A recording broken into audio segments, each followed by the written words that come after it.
नागपूर ते गोवा दरम्यान प्रस्तावित शक्तीपीठ महामार्गाला समर्थन देत असल्याचं शिवसेनेचे नेते भास्कर जाधवांनी म्हटलंय। तशी भूमिका त्यांनी विधानसभेत मांडली आहे। भास्कर जाधवांनी राज्यपालांच्या अभिभाषणावरील चर्चेदरम्यान शक्तीपीठ महामार्गाला समर्थन दिलं। सरकारनं नागपूर ते गोवा मार्ग करण्याचा निर्णय घेतलाय, त्याला आम्ही समर्थन देतोय।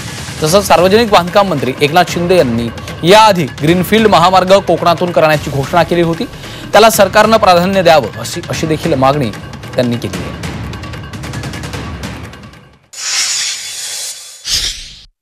सरकारने शक्तीपीठ रस्ता तयार करायचा निर्णय घेतलाय नागपूर ते गोवा।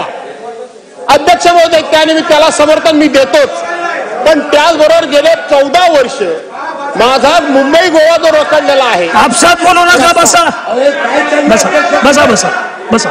मुंबई गोवा त्याचाही विचार व्हावा।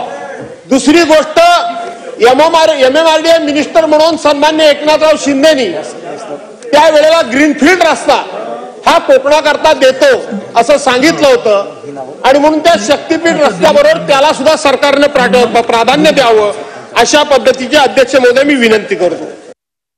विकासाला पाठिंबा आमच्या सगळ्यांचा आहे, पण जो मार्ग जिथून चाललाय, ज्याच्या शेतावरनं चाललाय, ज्या लोकांच्या घरावरनं चाललाय, त्या लोकांना विश्वासात घ्या ना। त्यांना तुम्ही विश्वासात घेत नाही।